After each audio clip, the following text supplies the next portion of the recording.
All right, I'm Mr. Ferguson. This is the organic molecule interview, and you'll get to see. This is kind of how the oral test works. This is the first one you'll be receiving in this class. So on the organic molecules, let's go ahead and start with monomers and polymers. As you already know, monomers make up a polymer. So monomers are the repeating unit of any polymer. And when you look at this here, you can see these units repeat themselves. These are sugars. We got 5 of them, so these are monomers, and thereby the whole structure is a polymer. When you look at fats, they're different structures, so these are not referred to as monomers, and therefore fats are not polymers.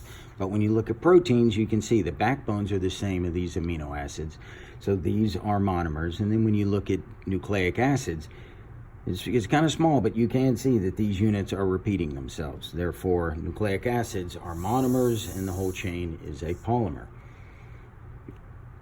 Dehydration, synthesis, and hydrolysis. So if I want to stick two of these structures together, in this case monomers, you got an OH on one of the monomers and an H on the other monomer. So to be able to stick these two monomers together, you're going to have to remove that water. And that comes out, or the OH and H, and it will attach together, becoming water, and it's actually removed from the two different monomers. This is dehydration synthesis, thereby making a larger chain. Hydrolysis is exactly the opposite. You want to break one of these monomers off, you're going to have to add water in to get that done. And so the water is literally broken. It's no longer H2O, it's an OH on one of the monomers and an H on the other monomer. That's hydrolysis.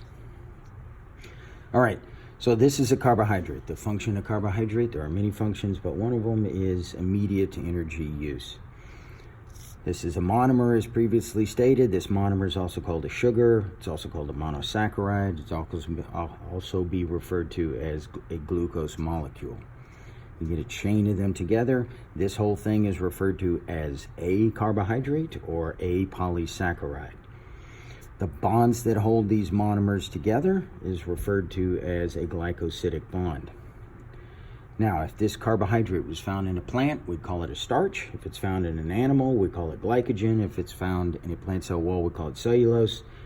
And if we find it in a shell of a crustacean, it is called chitin. Now, moving on to the fats down here.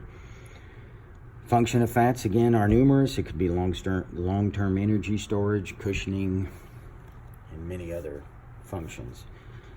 A lipid is also called a fat, just another word. The words are interchangeable.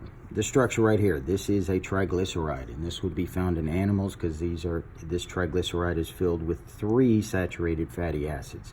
This component's called a glycerol. This triglyceride is an unsaturated fatty acid because it's got one of the fatty acid chains that is unsaturated. So we call this triglyceride unsaturated fatty acid. This is found in plants. This is a steroid. For your test, you will have to find a steroid, pick one steroid, and just tell me the function of that steroid. And I've listed some steroids on your handout. These are phospholipids. This is found in membranes, and they are back to back to each other, so the tails are facing each other. We call that a bilayer of the membrane. Again, this is proteins made up of amino acids. The bond that holds amino acids together is a peptide bond. And the function of proteins are many, but you can, just stick with, it can be structure, it can be transportation, and numerous other items, cell-to-cell recognition. The structure of proteins, though, it folds in on itself multiple times. So when a protein is first made, this is called the primary structure. This is just where it's linear, and it looks like this here. After that, it goes one of two ways. The secondary structure, you either have a folded, which is called the beta-pleated sheath. This is a folding of the primary structure, or you can get this alpha helix that kind of forms. And that's secondary structure. Tertiary structure is when that structure, the secondary structure, folds in on itself. And then you have a quaternary structure, and that's where multiple tertiary structures come together. And that's generally when you have the full functioning protein. Nucleic acids. The function of nucleic acids is it just stores the code of DNA. one of the functions. The monomer of a nucleic acid is the nucleotide, and you can see it right here. And it's got the phosphate, it's got the 5-carbon sugar, and then it's got this nitrogenous base. Now, based on the rules that you already know, you got to fill in the letters to half of the bases based on the other half of the bases. And I'll go ahead and let you do that. You should have that done before you take the test. And that's the end of the test. Thank you.